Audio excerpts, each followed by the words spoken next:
Empire.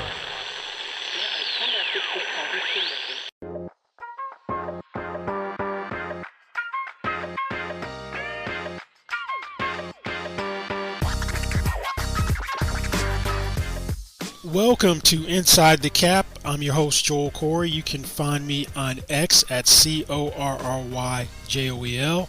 You can also read my regular CBSSports.com column, Agents Take on NFL salary cap and contract matters. Trading deadline is literally around the corner. The deadline is on Halloween, October 31st, 4 p.m. Eastern Time.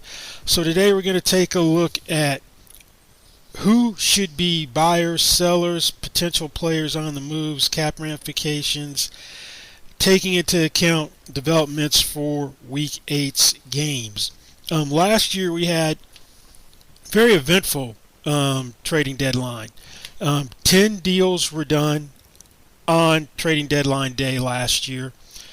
And if you look to the days leading up to the trading deadline, you had notable players being moved, such as Christian McCaffrey going from the Panthers to the 49ers. Roquan Smith went from the Bears to the Ravens. Bradley Chubb goes from the Broncos to the Dolphins.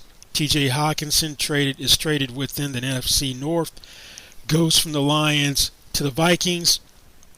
Last year, you had a clear sense of the really good teams versus the bad teams. This year, it's a little murkier in terms of who's good, who's bad, who would be buyers and sellers, because you've got teams that have 3 wins that really aren't necessarily out of it, because right now, take the AFC for instance, playoffs ended today, 4-3 gets you in. So if you got 3 wins, you're a game out. NFC 4 wins gets you in. You got the Saints who'd be the outside looking in, 4-4. So you got 3 wins, you may think we have hope, but there's some teams that really in the 3-win category should be sellers. To me, like the Washington Commanders could have one very interesting situation. First, they're 0-3 in the division. Ron Rivera is not going to want to sell. You have a new ownership group, Josh Harris. He didn't. That's not his guy, Ron Rivera. Typically, owners want to bring in their own guy. So Rivera probably feels the pressure to make the playoffs. But you got 2 defensive ends they can't keep. They already signed their 2 interior defensive linemen to long-term deals, and they're going to have all 4 signed to long-term deals. Montez Sweat and Chase Young. I'd deal one of those 2 guys if I am the Washington Commanders. They didn't pick up a 5th-year option on Chase Young, which they could have. 5th-year option for him, $17.452 million, would have given him more flexibility. He seems to have rebounded from the torn ACL in his right knee and patella tendon midway during the 2021 season. He has 5 sacks. You don't have, he's in a contract year because he didn't pick up the 5th-year option. So Montez Sweat also in a contract year. He is playing on a 5th-year option, so one of those guys should be dealt to me. The Falcons reportedly, who do need pass rush help, and are atop the NFC South right now, 4-4. They hold a tiebreak over New Orleans right now. Only one team probably from the NFC South gets in. Needs some pass rush help. They've offered a 3rd-round pick. Problem is, in order to make a trade, the way NFL trades work, you have enough cap room to fit somebody's contract. So if you don't have the cap space to fit somebody's contract in, then you're going to have to restructure contracts, cut players, trade players, or you're going to have to negotiate with the team how much money they're going to eat. And that's probably going to affect draft choice compensation, and you would get more draft choice compensation doing that. For instance, we had 2 years ago, the Broncos and the Rams made a trade at the trading deadline where the Rams were in Super Bowl mode and didn't have enough to take on Von Miller's $9.7 million in base salary. They converted $9 million pre-trade. The Broncos did, because you can't include cash or cap room in a trade. This is the workaround. You convert money into signing bonus before trade. So Rams only had to cover $722,000 in salary for the rest of the year. And they got a second and third round pick. So they basically increased the compensation for the Broncos eating $9 million in salaries. They basically bought draft picks that way. So any acquiring team is going to need 10/18 of salary, base salary plus what other salary components are in their contract. Now, I digress for a second. Let's go back to Montez Sweat. As I said, the Falcons have reportedly offered a third-round pick. I'd deal one of the two. It's got an $11.5 million option, so you're going to need 10/18 of his salary, $6,388,889. So that's what Falcons would need to acquire him. They barely have enough to cover that. They've got, according to NFLPA data, a little over $6.5 million in salary. So they'd have to readjust somebody's contract in order to make that work. Third round pick hasn't been enough. Saw a report that for Chase Young, they want a second round pick for him. And he's easier for anybody. Anybody should be able to acquire him based on salary. It's just a draft choice compensation. He's making a little over $5.3 million this year. He had a fifth day of training camp roster bonus has already been paid, which was $4,313,319. It's got a $1.01 million base salary. You only need $561,111 of cap space to acquire him. That's an easier move for someone to acquire him. We just had Rashawn Gary, who was coming off of an injury, a knee injury, get extended by the Packers. It's reportedly $24 million a year is the new money. Basically, $24 million a year is the new money. So that's probably going to be relevant for what these guys would want on a long-term deal. As we saw last year, Bradley Chubb got a long-term deal done basically a few days after he was traded. So if you wanted to acquire one of these guys, that might be something you would want to do. Maybe try to get a long-term deal done in the process. You could always stick the franchise tag on either one of these two you acquired. Now, an interesting rumor popped up was the Bears being interested in Chase Young. Now, the Bears are going to have a ton of cap space. They should really be sellers because they're going nowhere fast this year for 2 wins. So they could acquire him. They got extra picks from dealing the first overall pick to the Panthers. So they could meet the rumored asking price and then worry about trying to sign him long term if he fits. They made a trade last year thinking that they were going to get someone for long term. They ended up a fire sale getting rid of Chase Claypool. They have a second round pick last year to Pittsburgh to get Chase Claypool, and then dealt him this year because he wasn't working out to the Dolphins. That's one that I see really should make a trade because smart thing to do would be you're not going to pay both edge rushers, deal one, franchise the other one, and there's another interesting dynamic. They're both represented by Clutch Sports, so Clutch Sports isn't going to do anything which is going to be to the detriment of either one of them with the Commanders. So you're not getting a deal done of either one of them right now, unless you just blow them away financially. The Titans seemed like they were going to be in fire sale mode. At least that was the perception after making the biggest trade so far of the home stretch of the trade period. Last Monday actually, two-time first-team All-Pro safety Kevin Byard was sent to the Eagles for safety Terrell Edmonds, a 2024 fifth-round pick, and a 2024 sixth-round pick. Now, yeah, Will Levis at quarterback, Ryan Tannehill has high ankle sprain, shouldn't be out long. You're thinking, well, this is a team that was 2-4 heading into the Falcons. Surprisingly beat them yesterday, 3-4. Were they going to start selling off assets? Because the Jaguars are going to win the division, barring a collapse. They're 6-2.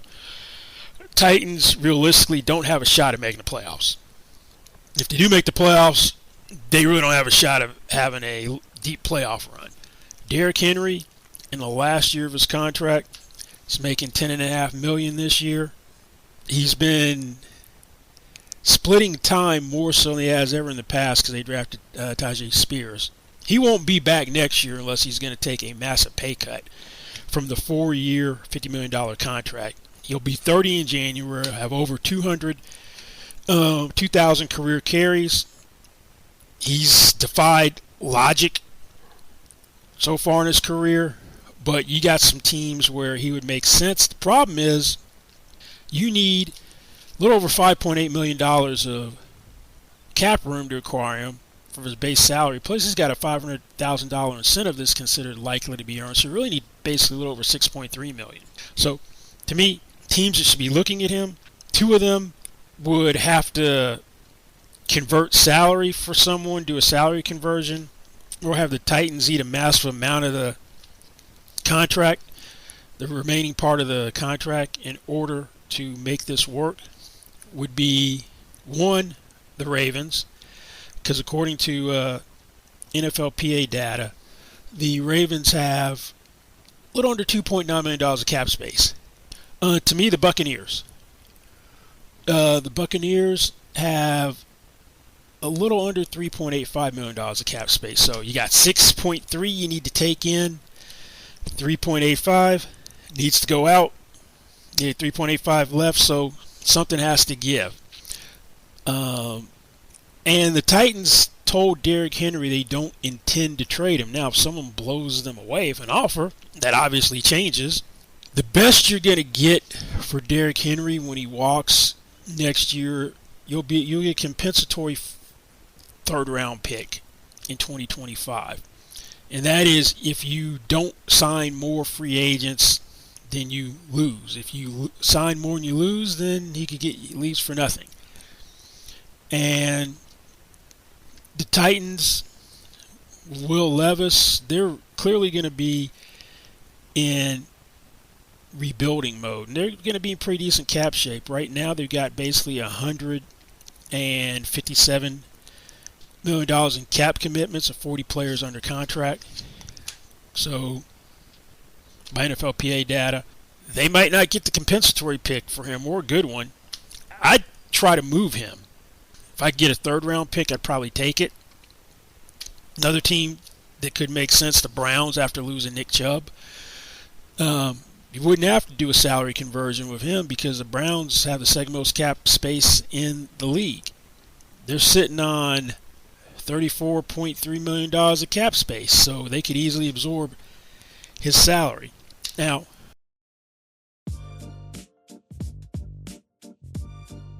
the Vikings are in an interesting situation to me. Got back to 4-4 after a rough start, but lost the quarterback yesterday to a torn right Achilles. That's the fear. The MRI is probably just going to confirm that today. Lost Kirk Cousins. If you had Cousins 4-4, not thinking about selling anybody, but quarterbacks, you have Nick Mullins, who's on IR for back injury for at least another week. Jaron Hall, they drafted this year, now a fifth-round pick. And those are the Sean Mannion's on the practice squad. So 4-4, they may have made a run if the way Cousins was playing the best football of his career. The big fish for them, what you would want to do if you're going to sell anybody, be Danielle Hunter. After this Sean Gary deal, that sets the floor for him. He's in a contract year. He's making $17 million this year. He's got a $10 million base salary left with $1.5 million in per game roster bonuses. So you're going to need $6,349,604 of cap space to acquire him.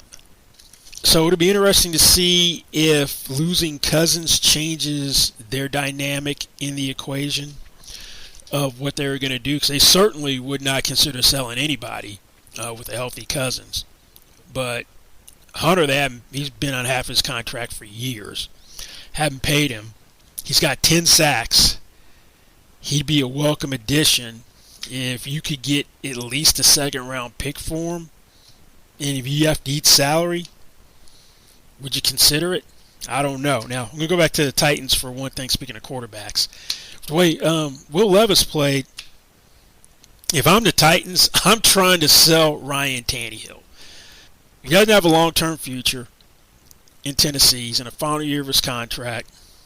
You drafted Malik Willis last year in the third round, Will Levis this year, who had a sparkling debut, although we'll see what happens in a couple of weeks once defenses finally catch up to him. Tannehill, before he had the high ankle sprain, was not having his best year. Will Levis threw more touchdown passes yesterday to DeAndre Hopkins than Ryan Tannehill's thrown all year. Threw 3 to Hopkins. Tannehill's got 2 touchdown passes, 6 interceptions, completing 60% of his passes, has 1,120 passing yards. I try to sell him to a quarterback-needy team. Vikings, maybe. The Browns, from the standpoint that P.J. Walker is not the answer as a replacement for Deshaun Watson, who's got the shoulder problem that who knows how long that's going to last, just as an insurance policy. Problem is the Titans are going to have to eat a ton of salary for this to work. Tannehill's got a $29 million base salary, so that means you would need a little over $16 million in cap space, which the only team that potentially could do that needs a quarterback would be the Browns. So let's say they ate 15, so all you needed is basically $1.1 million in cap space. Kind of take what you could get for Tannehill. They're already going to have $9.2 million in dead money next year from the voiding dummy years. That would jump to 19.2 if you converted $15 million into signing bonus, because $10 million, which would be prorated. $15 million being prorated over 3 years, $10 million in 2024 and 25. So I'd increase the dead money to 19.2, but it's really an offset because you're getting $10 million of cap space this year from the conversion.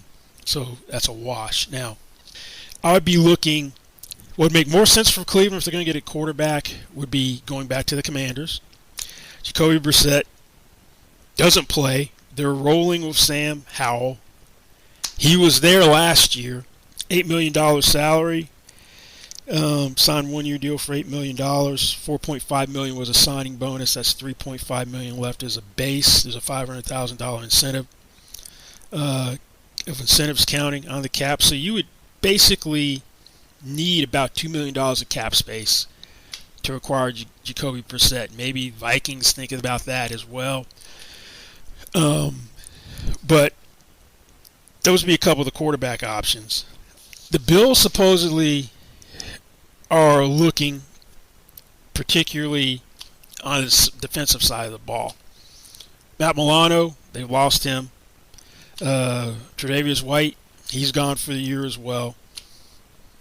Josh Norman, 36-year-old Josh Norman, is playing corner. Elevated from the practice squad, so that's something they should really look to address more than the offensive side of the ball, because they have 2 big losses on defense. The Bills, from a cap standpoint, have $4.1 million basically a cap space. Josie Jewell, from a linebacker standpoint, might make sense for them, for Denver. For Josie Jewell, you would need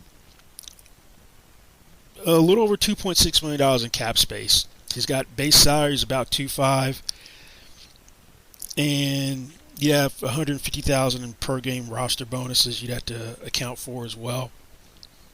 So that's doable. From a cornerback standpoint, two guys come to mind. One, the Bears, who really should be sellers to me. Jalen Johnson, and that's really a signability issue. It kind of falls in the Roquan Smith category. That they weren't going to be able to meet his asking price is what they came out of their side. They dealt him. It's a signability issue. If you're not going to pay Jalen Johnson, who's going to want upper echelon cornerback money, and you have like Trayvon Diggs, who signed for $19.4 million on extension before he got hurt this year, he's probably going to be looking at that stratosphere. Now, to rent him, it's not that cheap. It's not going to be that expensive to rent him for the rest of the year, because he's got a $2.993 million base salary. So you just need $1,662,778 in cap space to acquire him. But they're probably going to want a pretty decent pick for him. Another option would be Donta Jackson from Carolina. He's coming off the torn Achilles. He's under contract through 2024. Each of these years, he's making $10,622,500. He did a salary conversion this year, where $7,642,500 was converted to signing bonus in March. So that left him with $1.7 million in per game roster bonuses, $200,000 workout bonuses, sunk cost, and a base salary of $1.08 million. So you would need $1.6 million of cap space to acquire him, and you'd have him under contract for another year. He not only makes sense for potentially the Bills, although Kyle Shanahan has come out and said basically we have all the answers in our locker room, in our building. Past two games, they've been lit up in the passing game by Cousins and then Joe Burrow this week. That maybe they should be looking at cornerback, and there's familiarity with Jackson. Steve Wilkes, the 49ers defensive coordinator, was in Carolina last year as their coordinator and then interim head coach. Familiarity sometimes brings comfort, so that may make sense for them.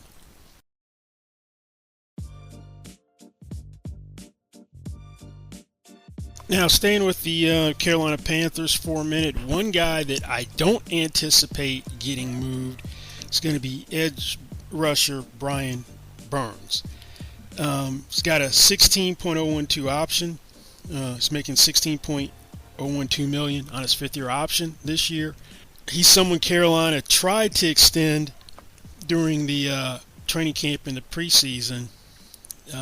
Signability be a problem. One, they turned down a pretty hefty package for him last year from the Rams at the trading deadline. Turned down 2 first-round picks and a third-round pick last year. So they weren't going to trade him for that last year. Him being in the option year ain't going to be relevant to them. They're going to want probably a similar package. And then let's say you had someone who would be willing to meet their demands or give them something which would make it worth their while, because they can always franchise him next year. He's supposedly looking for $30 million per year. So then you got to sign him as well. So I don't anticipate him moving at all, just like I don't anticipate Devontae Adams moving. I don't anticipate Patrick Surtain moving. Broncos should be in sell mode, but he's the best player on the team. For me to move him, because he's under contract, you have him under contract through 2025. That'd be his option year. You got him in. There's no way I'm moving him because you got him for next year, and For next year, he's making a little over 3.5. There's no way I'm moving him. You'd have to exceed what the Jaguars got for Jalen Ramsey a couple years ago just to even get me to consider it. And I'm still not taking that. You got to go above that. That was 2 first-round picks and a fourth the Rams gave the Jaguars. He would be on my untouchable list. He's part of the solution, not the problem. But speaking of Broncos, maybe they sell high on one of their receivers. Jerry Jeudy, 2 touchdowns yesterday. He's probably easier to move than Courtland Sutton because of the contract. I think if Sean Payton had his druthers, he'd rather have Sutton around. He seems to be their number 1 receiver. Jerry Jeudy, this year, you'd only need a shade under 1.5 of cap space for him. He has a 5th-year option for $12.987 million. If Chase Claypool went for a second last year, you probably have to do more than that to get Denver to move off of him. I would think they reportedly wanted a 1 for him. That's too much, but they also had Kadarius Toney last year go for a 3rd and I think a 5th. As a culture move out of New York to Kansas City. That definitely wouldn't get it done, but maybe a 2nd and something else would get Denver's attention. Sutton's harder to move just because of his salary. He's under contract through 2025. He's making $14 million this year, plus $500,000 per game roster bonuses. So you're going to need almost $8 million for his remaining salary to acquire him. So I don't really see that one happening. Speaking of receivers, the Raiders would love to move Hunter Renfrow. Now, they signed him last year to a 2-year, $31.7 million extension. He's under contract through 2024. That deal averages $15.85 million per year, but when they got Jacoby Myers this year, it's redundant because he basically does the same thing. Slot receiver.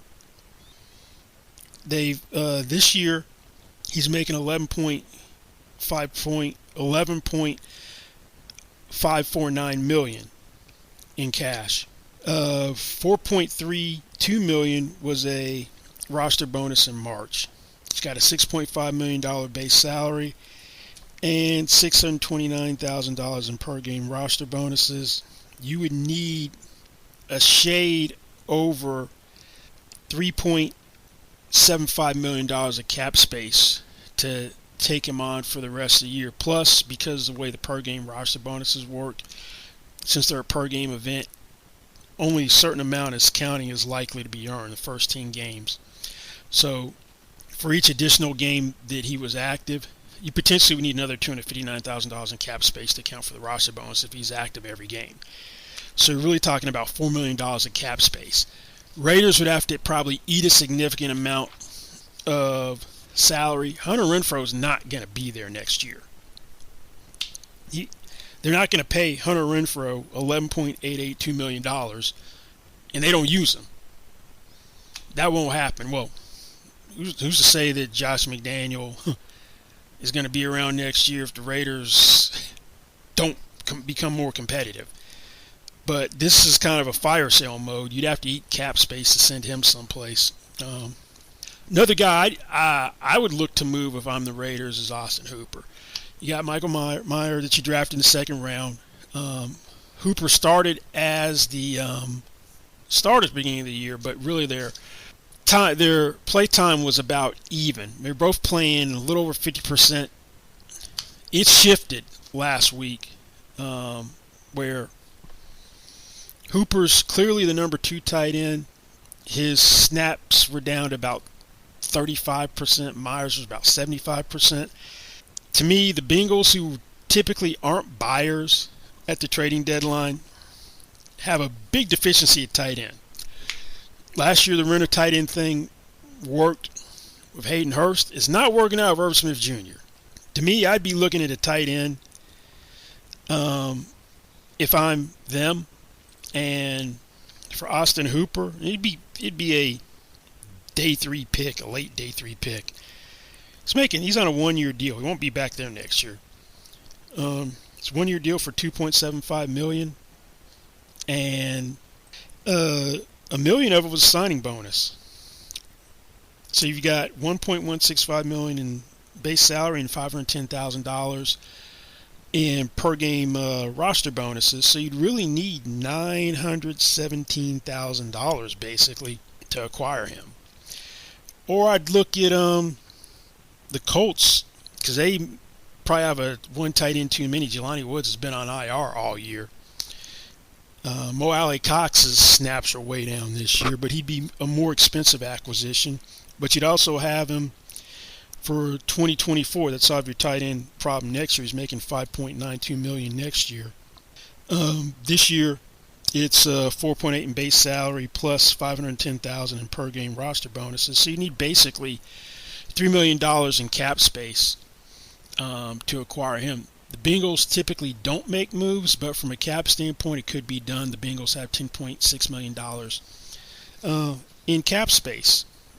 Now, the Lions, to me, should be in acquisition mode. They're going to win the NFC North, particularly the Vikings losing Cousins. There's nobody really to challenge them. I'd really be looking at an edge rusher, and New England should be in sell mode. 2-6, Josh Uche kind of fit the bill to me. He's going to be hard to sign. He's more of a situational pass rusher there. I don't know why he'd want to stay there. He'll probably try to command more money than they'd want to pay him. He's got an ankle injury right now that's minor. Played his college football at Michigan. When James Houston went down, there really isn't another huge pass rushing threat on the outside to pair of Aiden Hutchinson. So that might make sense to rent Josh Uche for the year. And it wouldn't cost you very much from a cap standpoint. That he's making $1,349,910 this year. So from a cap standpoint, you need $741,617 in cap space for him. The Lions could easily afford that. They've got a little over $6.32 million in cap space this year. So I suspect that this year's trading deadline is not going to be as eventful as last year's, with some of the bigger names going. Saquon Barkley, don't think he's moving. He doesn't want to move. Giants said they're not going to move him. If Kyler Murray's coming back to play this year, they've activated his practice period. Marquise Brown probably wouldn't be moved. We'll see if we have the type of movement we had last year, but if you have these guys who need to convert salary, it probably has to be done today by 4 p.m. Eastern, so that can be processed, and then you make the trade tomorrow. That's what the Bears did last year with Roquan Smith. They announced the trade on Monday. They had to convert salary, and then officially he was moved Tuesday before the deadline. So if you don't see a Derrick Henry or these guys who have big salaries have it converted today, odds are they're not moving, unless for some reason someone like the Browns blows the Titans' socks off. They don't need to convert salary because they got enough cap room for Derrick Henry. Then guys with big money salaries like Danielle Hunter could be moved. But as I said, I suspect it's going to be a little anticlimactic compared to last year. Last year was the most eventful deadline day in history. I suspect we'll see more minor trades than big trades. And then once the trading deadline ends, everyone is subject to waivers when you are released. Right now, players are 4 more credited seasons, have their contracts terminated. They're free to sign anywhere after the trading deadline starting on Wednesday. You cut anybody, they have to go through the waiver process where they can be claimed for 24 hours. If nobody claims the contract, then they're free to sign. But that's a look at the lay of the land heading into tomorrow's trade trading deadline, 4 p.m. Eastern time, is when trades have to be completed. Once that deadline passes, trades cannot be executed until the 2024 league year starts, and the 2024 league year begins next March 13th. So that's this time's Inside the Cap. Don't forget, you can find me on Twitter at Corey Joel, CORRYJOEL, and also read my regular CBSSports.com column, Agents Take. Thanks for listening, and we'll see you back here next time. Goodbye.